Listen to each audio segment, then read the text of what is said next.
مر بھی گیا اتو پھیرا بھی پا آیا تے کر بھی اپڑ گیا. انا للہ و انا الیہ راجعون. یہ ہمارے ہاتھ میں بہجت القلوب. مولانا زکریا صاحب کے لیے رسول اللہ صلی اللہ علیہ وسلم کی طرف سے 40 بشارتیں اس کے اندر موجود ہیں. اس کا صفحہ نمبر 54 ہے. 54 پہ یہی عقیدہ بیان ہوا.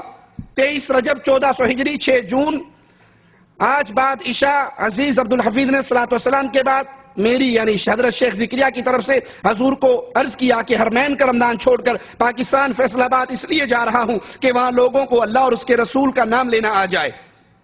اس کے لیے دعا فرمائیں. حضور نے فرمایا اس سے بڑھ کر کون سا کام ہو سکتا ہے. پھر فرمایا حرمین کا ثواب تو انشاءاللہ کہیں نہیں گیا, وہ تو پکا کنفرم ہے. پھر بہت دیر تک دعا فرماتے رہے. اس کے بعد بہت وقار سے فرمایا کہ ہمیں تو فیصل آباد کا خود بھی بڑا اہتمام ہے, انشاءاللہ تعالی میں بھی اپنے عصا کے ساتھ وہاں موجود رہوں گا. رسول اللہ صلی اللہ علیہ وسلم فرما رہے ہیں مولانا زکریا صاحب کو آپ فیصل آباد تشریف لے جاؤ, فکر نہ کرو, میں بھی اپنے عصا کے ساتھ فیصل آباد میں آؤں گا تمہارے تبلیغی اجتماع کے اندر اور اپنے عصا کے ساتھ وہاں پر موجود رہوں گا. ارواح ثلاثہ صفحہ 233 پر دارالعلوم دیوبند میں استادوں کے درمیان جھگڑا ہوا. صفحہ 233 ارواح ثلاثہ, رائٹر ہیں مولانا اشرف علی تھانوی صاحب. دو استادوں میں جھگڑا ہوا اور یہ جھگڑا بڑھتے بڑھتے صدر مدرس صاحب بھی اس کے اندر شامل ہو گئے. مولانا محمود الحسن گو اصل جھگڑے میں شریک نہ تھے, لیکن انہیں اس قسم کے امور سے دلچسپی تھی, مگر صورتحال ایسی پیش آئی کہ مولانا بھی بجائے غیر جانبدار رہنے کے ایک جانب جھک گئے. یہ واقعہ طول پکڑ گیا. ایک دن صبح سویرے مولانا رفیع الدین نے محمود الحسن کو اپنے حجرے میں جو دارالعلوم دیوبند میں ہے بلایا. حضرت حاضر ہوئے, حجرے کے کواڑ بند تھے, وہ اندر داخل ہوئے. سخت سردی کا موسم تھا. رفیع الدین صاحب نے فرمایا پہلے یہ میرا روئی کا لباس دیکھ لو. جو انہوں نے لبادہ دیکھا وہ خوب بھیگا ہوا تھا, تر تھا. کہا واقعہ یہ ہے ابھی مولانا قاسم نانوتوی جو فوت ہو چکے ہیں مولانا قاسم نانوتوی جسد عنصری کے ساتھ میرے پاس تشریف لائے, جس سے میں اچانک ایک دم پسینہ پسینہ ہو گیا کہ یہ حضرت تو فوت ہو چکے, عرصہ گزر گیا, قبروں میں دفن ہو گئے, اب یہ دوبارہ زندہ سلامت چل کر کیسے آ گئے. کہا میرا لباس پسینہ پسینہ ہو گیا. اور کہنے لگے محمود الحسن سے کہو اس جھگڑے میں نہ پڑے. دو مولویوں میں لڑائی ہو رہی ہے, تیسرا مولوی بیچ میں شامل ہو رہا, تو مولانا قاسم نانوتوی دوبارہ زندہ ہو کر آ کر ان دو مولویوں کی لڑائی میں بڑے استاد سے کہہ رہا بھی اے لڑ نے لڑن رہن دے, تو نہ وچ پئی. اس نے اسی وقت ہاتھ پہ بیعت کی مولانا رفیع الدین صاحب کے حضرات میں توبہ کرتا ہوں آپ کے ہاتھ پر, آئندہ اس جھگڑے میں میں کچھ بھی نہیں بولوں گا. یہی ارواح ثلاثہ اشرف علی تھانوی صاحب کی, اس کا صفحہ نمبر 382 ہے. 382 پر بھی وہ یہی عقیدہ بیان کرتے ہیں. ایک حضرت کے بارے میں کہ دیوان محمد یاسین مرحوم جو نانوتوی کے خدام میں سے تھے, ان کا ذکر جہر بڑا مشہور تھا. اب وہ پوری ڈیٹیل ہے ذکر کی. کہتے ہیں وہ بیٹھے ہوئے کونے میں ذکر کر رہے, اور ذکر کرتے کرتے خواب نہیں ہے حقیقت ہے. کہتے ذکر کرتے کرتے اچانک کیا دیکھتے ہیں کہ چھتے والی مسجد کی نہ چھت ہے نہ گنبد ہے, بلکہ عظیم الشان روشنی اور نور ہے جو آسمان تک فضا میں پھیلا ہوا.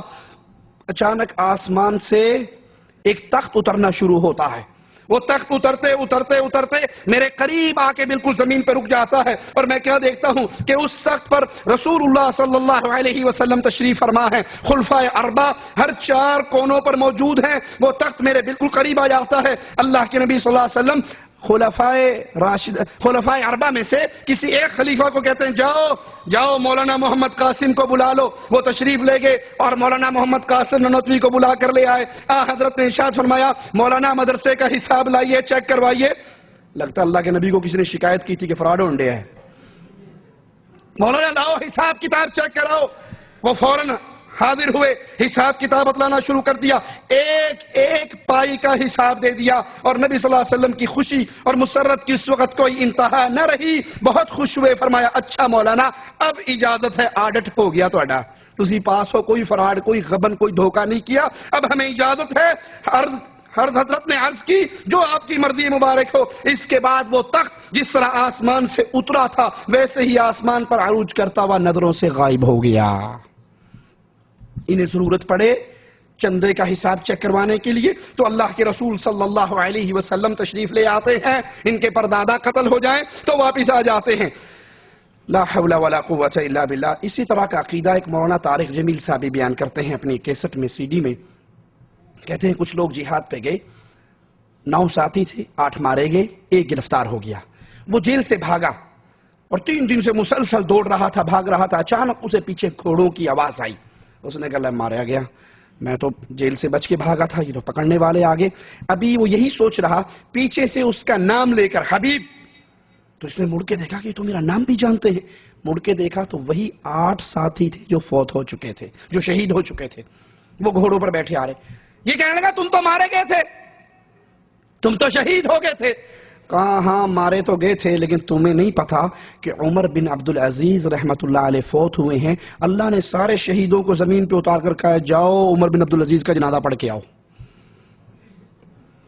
انا للہ و انا الیہ راجعون۔ رسول اللہ صلی اللہ علیہ وسلم کی وفات پر کیوں سارے شہیدوں کو اللہ نے زمین پہ کیوں نہیں بھیج دیا؟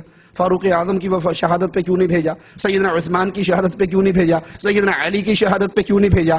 خیر، کہا جاؤ ہمیں دنیا پر بھیجا ہے، تو بتا تو نے عراق جانا ہے، اپنے گھر پہنچنا ہے؟ کہا کہ اس نے میرا ہاتھ پکڑ کے زور سے کھینچا، مجھے گھوڑے پر بٹھایا، اگلے ہی لمحے مجھے کندھا مار کے نیچے گرایا، آنکھیں کھولی تو میں اپنے گھر کے سامنے گرا ہوا تھا۔ ایک مسلمانوں کے روم کے علاقے میں ایک مسلمان قید ہوئے اور وہ وہاں سے بھاگ کر نکل رہے ہیں۔